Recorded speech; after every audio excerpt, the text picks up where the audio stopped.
What's good, YouTube? It's your boy Mario Tourist Reacts. Today's reaction video, we got France ditches US tech, will Europe follow? I'm just a regular American. I want to see what this is about. Let's go ahead and hop straight into it, man. On Tuesday, French authorities raided the offices of Elon Musk's X in Paris as part of an investigation into suspected unlawful data extraction and complicity in the possession of CSAM. Calling the move a political attack, Musk was quickly put in his place by France's Ministry for Europe and Foreign Affairs, which replied to Musk suggesting he had used CSAM for political... Damn.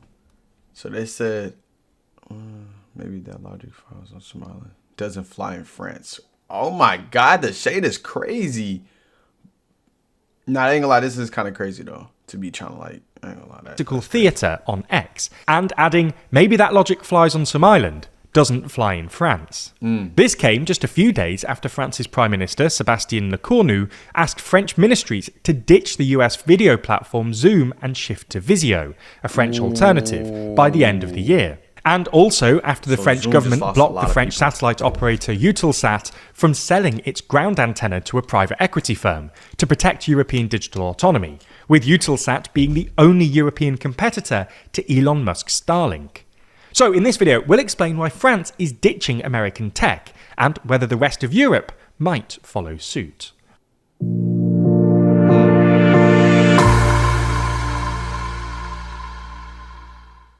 If you love staying informed and want some of the best reporting on YouTube, then subscribe and ring the bell for more. Let's get straight into it and explain why France is ditching American tech. In a nutshell, it's about building European digital sovereignty. In other words, increasing Europe's ability to develop, control and govern its own digital services and infrastructure. Oh, instead of using like our US tech, they're trying to build like their own. And okay, I get it. Without being overly dependent on foreign services. Yeah. At the moment, according to a report by the Bertelsmann Stiftung, the EU is highly dependent on non-EU countries, mainly the US and China, for more than 80% of its digital technologies and infrastructure. Which makes sense. To give a concrete example, the US giants Amazon, Microsoft and Google dominate almost 70% of the European cloud computing market, while the EU's biggest cloud provider holds just 2%. Oh my God, that's horrible. That is horrible, chat. I'm not gonna lie. That's horrible. That is bad for like the other countries. Like, you would think that they would use their own, because some countries are way more developed than the US. Like when I went to Dubai, bro, their technology out there, they are more advanced. Bro, I think it was like the iPhone 14. They already had like the iPhone 16 out there. Like, what are we talking about? Like, that's crazy. I ain't gonna lie, that is crazy. While the EU's biggest cloud provider holds just 2%.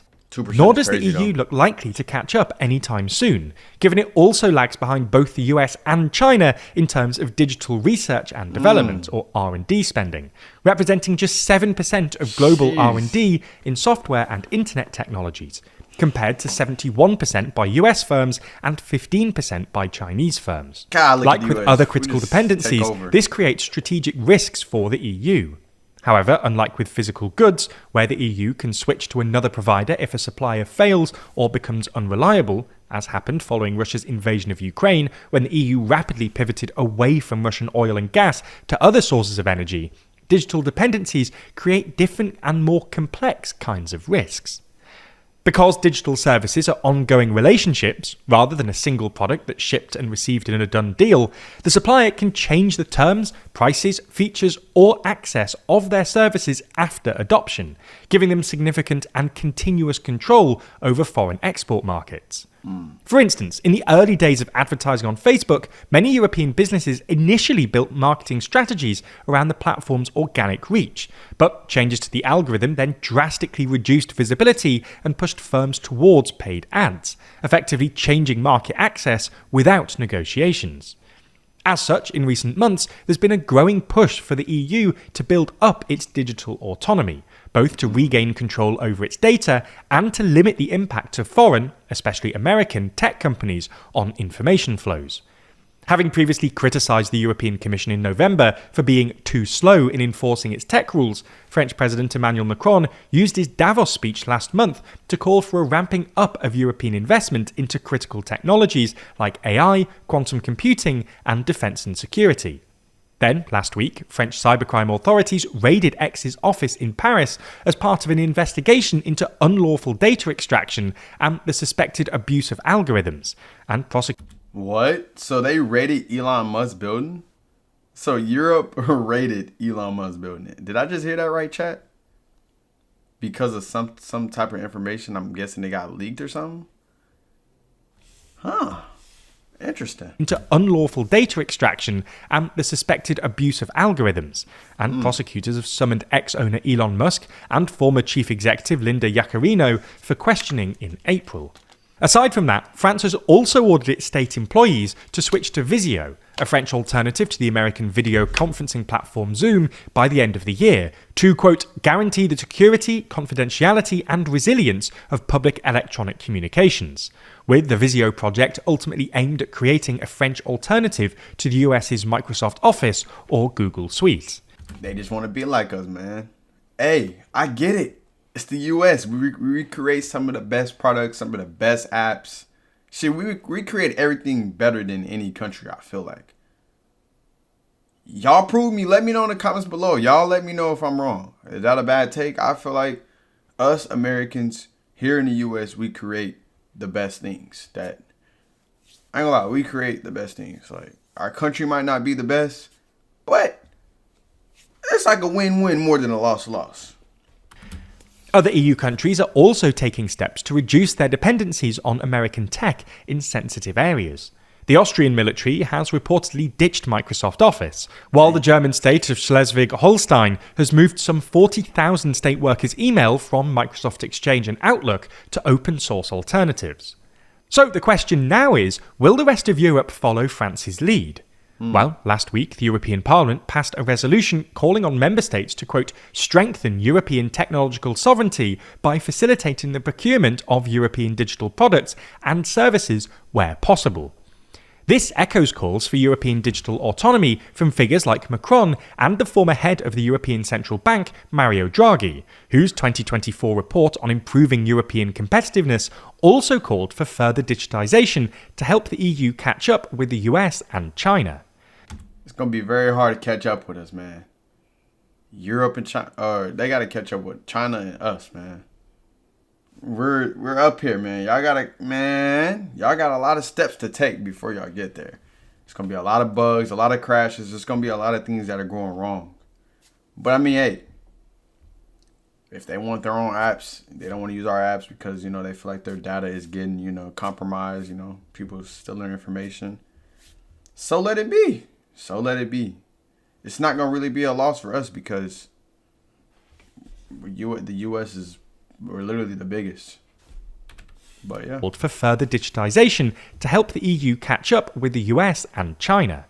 Moreover, back in September, European Commission President Ursula von der Leyen used her 2025 State of the Union address to push for European digital sovereignty and proposed an EU Cloud and AI Development Act, now in the very early stages, aimed at strengthening Europe's capacities in AI and cloud infrastructure. This growing push for European digital sovereignty also follows the US's repeated attempts to punish the EU for its efforts to regulate American tech.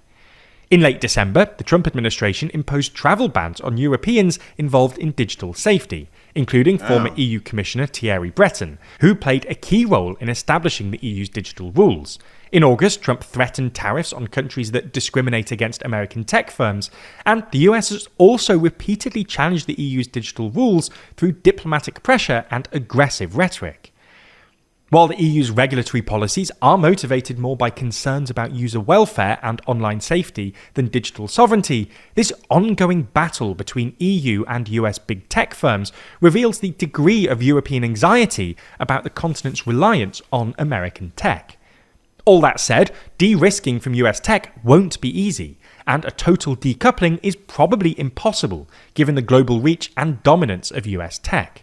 I literally just said that, chat. I didn't say it how he said it in them words, but I literally said, US has the best tech. We have the best apps. Like, it's going to be hard to just leave us and then try to go create your own app and make it better or as good as ours because, like, I don't know. It's just, I don't know, chat. It's going to be real hard. So, I mean, good luck. I hope everything goes right for them so they can have their own app and, they can have their information, you know what I'm saying, with their government over there. But hey. All that said, de-risking from US tech won't be easy, and a total decoupling is probably impossible given the global reach and dominance of US tech. Nonetheless, de-risking is a matter of degree, and if Europe can at least nurture some homegrown alternatives, this will be enough to break the monopolistic hold US tech currently enjoys. One proposal to achieve this is the creation of a European sovereign tech fund, similar to Germany's sovereign tech fund, made up of EU funds, contributions from member states and private sector investment that would provide financing for critical open source software infrastructure across Europe. While this would likely involve some heated debates at the EU level about joint financing, the argument proponents are making is that the cost of inaction now could be far higher than any short-term economic... Where he says doing nothing will make things worse in the long term. Yeah. Just keep waiting. That pain. Time just keep going, and y'all not doing nothing. Y'all not trying to make things better. Yeah, it's gonna be pretty bad. Involved in building European digital sovereignty, particularly as the US becomes an even more unpredictable partner. Now, this is a big story, and amongst every other big story happening right now, you might feel powerless in the current climate. The problems feel massive, and individual actions can feel meaningless.